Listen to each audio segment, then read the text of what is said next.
Good morning and welcome. I am US Marshal Anna Rosinski for the Eastern District of Wisconsin. I want to thank Mayor Johnson for hosting us here this morning. Besides Mayor Johnson, joining us today are our partners, Chief Norman from MPD, Jeremy Horbert from the ATF, and Sheriff Danita Ball.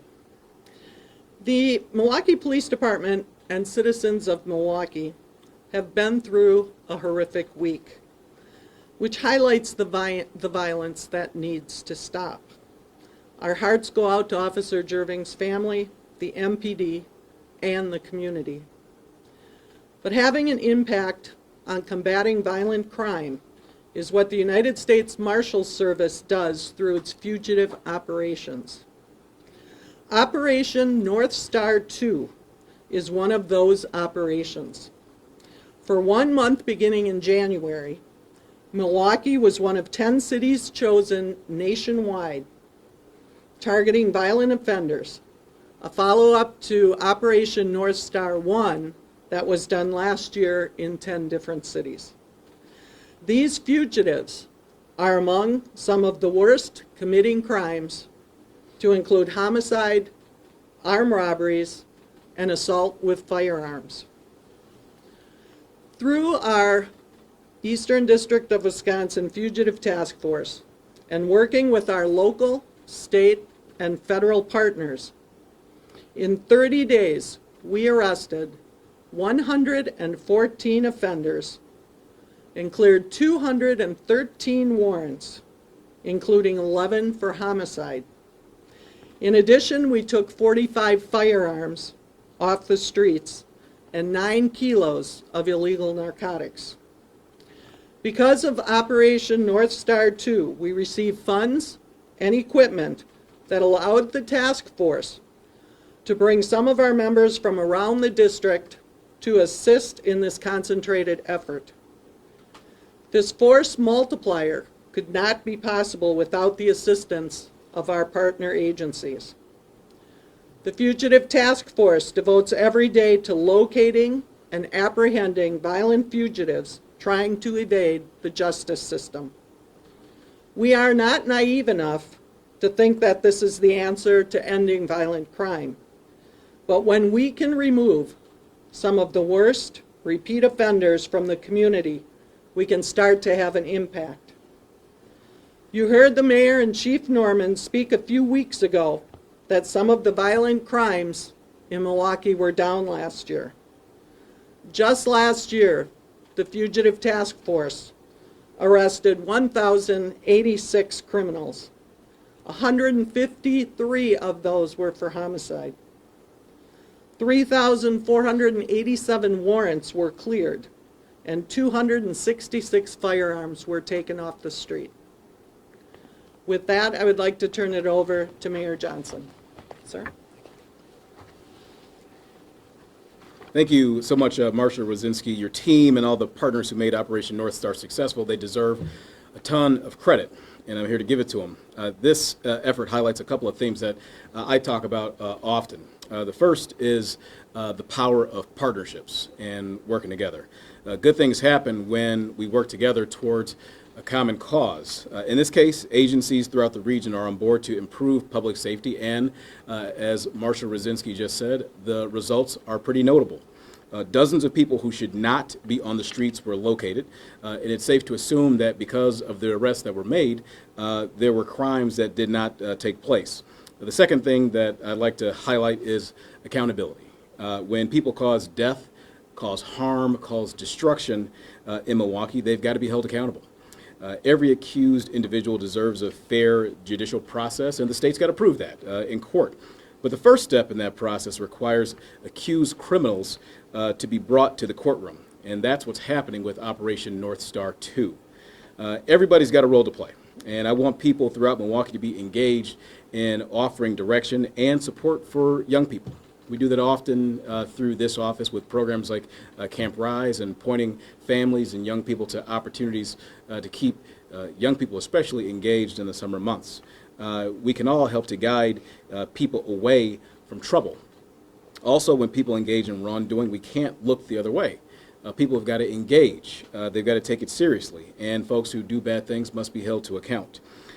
You can call the police if you want to be engaged, and you can do that anonymously. You can reach out to the Office of Violence Prevention. You can do that anonymously as well.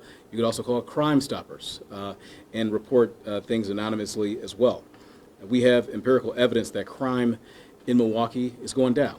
Marshal Rosinski just touched on that. While there's work ahead, we're moving in the right direction. So I want to thank the United States Marshal Service for its work. I want to thank our partners in law enforcement as well who are taking these steps, and thank you to the citizens all across our city who play a very, very important role in making sure that we increase safety all across Milwaukee. And with that, I'm going to ask Police Chief Jeffrey Norman to come to the mic. Thank you, Mayor Johnson. On behalf of the Milwaukee Police Department, I appreciate the partnership with the U.S. Marshals during this operation. The Milwaukee Police Department task force officers assigned to Operation North Star II work hand in hand with the U.S. Marshals. Violent crime needs a multifaceted approach, and we need to support everyone from our intergovernmental partners to the community that we serve. Operation North Star II targets fugitives wanted for violent crime with a priority on those individuals who use a firearm in the commission of their crime. I am proud of our long-standing and ongoing collaboration with the U.S. Marshals. I'd like to give a personal thanks to U.S. Marshal Director Davis and Eastern District U.S. Marshal Rosinski for their support. And I'd also like to highlight that our most recent efforts to combat and deter unlawful use of firearms is a collaborative effort. A community is much safer when we work together. I'd like to now bring the Sheriff Ball, to the podium. Good afternoon. On behalf of the Milwaukee County Sheriff's Office, I want to thank the U.S. Marshal for this partnership, for this initiative. With us working together, we can see what we can do. As she stated, this is a force multiplier. We have gotten a lot of violent criminals off the street. And so I'm pleased that we were able to assist in this endeavor, and I'm looking forward to more initiative in the future. I will turn it back over to the U.S. Marshal. Thank you, Sheriff. Before we take questions, I just want to say that we know enforcement is not the only answer. We know that we need the community working together, that we need programs, that we need to get our young people engaged before they get to a point where law enforcement is seeking them. We are intending to put a program later this year called Operation Safe Surrender to give those who are wanted on warrants an opportunity to turn themselves in a safe environment, safer for the community, safer for the offenders, safer for law enforcement.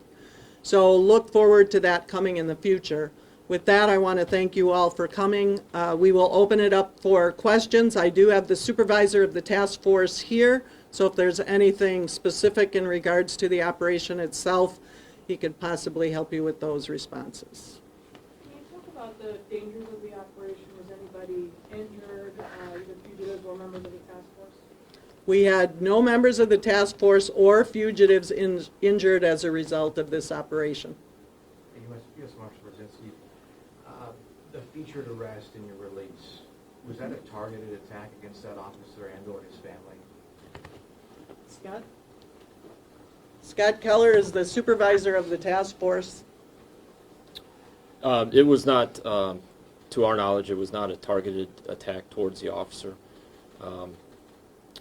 But there was some association with some individuals that were in and around that area, but not targeted directly at the officer. Any other questions? Can you clarify, so I noticed you work with other agencies outside of Milwaukee as well. Can you just clarify if everybody who was apprehended is tied to cases specifically in Milwaukee or Milwaukee County or Wisconsin in general? Just to clarify, because I noticed in the video there's like Racine County and other counties involved.